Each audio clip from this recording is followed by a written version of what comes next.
किसान हमारे देश में सर्वमान्य है, सब उनका आदर करते हैं, हम लोगों को भी अन्न देते हैं। लेकिन आज जो आंदोलन चल रहा है वह पूरे देश के किसानों की संख्या 18 करोड़ है।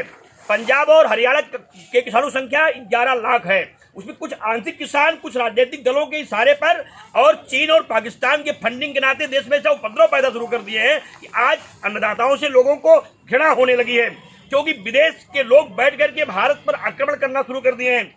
देश को कमजोर करने की साजिश शुरू हो गई है। इससे लगता है यह अन्नदाताओं की समस्या नहीं बल्कि विदेशी एक साजिश है जो देश कमजोर करने के लिए की जा रही है। इसको लेकर ये पूरे देश के महापौर ने हमसे संपर्क किया, उसके लिए हम लोगों ने यह अनुष्ठान किया है, यज्ञ किया है। इनको सद्बुद्धि प्राप्त हो और तत्काल इसमें सरकार कार्रवाई करे, नहीं जैसे लाल किले में लोगों ने उपद्रव किया उससे बड़ा उपद्रव फिर कोई देश में हो सकता है जो देश के लिए बहुत ही खतरनाक होगा।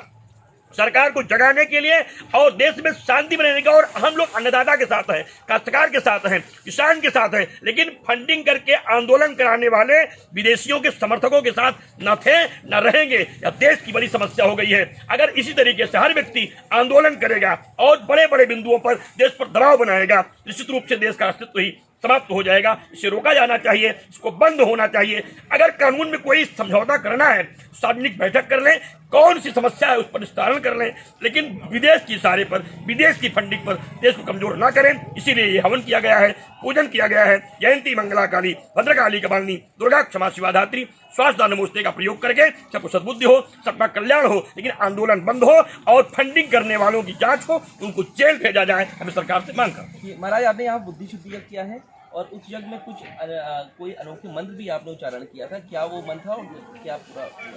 देखिए, सर्वा बाधा विनुर्मुक्तो धन धान्य सुधान्विता मनुष्यो मत प्रसादेन भविष्यति न संशया शरणागत दीनार्दो परित्राण प्राणे सर्वस्यार्थ हरे देवी नारायणी नमोस्ते सर्वमंगल मांगल्ये शिवे सर्वार्थसाधिके शरण्ये त्र्यंबके गौरी नारायणी नमोस्ते। ऐसे तमाम मंत्रों का हम लोगों ने चरण किया है जिससे सबका हित हो, कल्याण हो। राष्ट्र रक्षा प्रधान हो गई है, राष्ट्र बड़ा धर्म है, उसको करने के लिए यह अनुष्ठान किया गया। महाराज, आप पास तो तमाम यहाँ पर किसान भी आते हैं, आम जनता भी आते हैं, महंगाई भी बहुत बढ़ रही है। ऐसे में आपकी क्या राय है कि क्या किसानों का जो आंदोलन चल रहा है वो कितना सही है, या कृषि बिल में ऐसा क्या है जो किसान नहीं मान रहे हैं, ये आप क्या मानते हैं? देखिए, किसान बिल को अगर प्रधानमंत्री देश का सर्वोच्च पद है, अगर वो कह रहा है कि आप बहस कर लीजिए, तो लोग बहस क्यों नहीं करने तैयार हैं?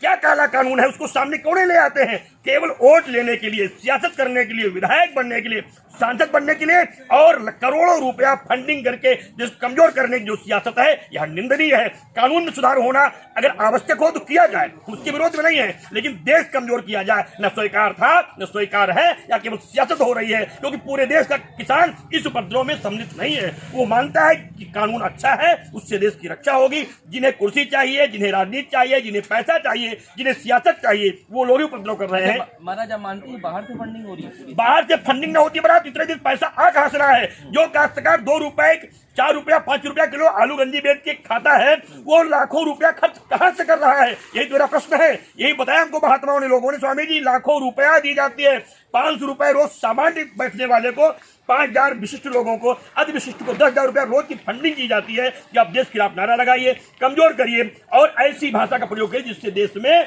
नहीं विदेश में भारत का अस्मिता खराब हो और लोग देश को कमजोर करें। तो बिल्कुल हमारे साथ ये मौनी बाबा थे जो कह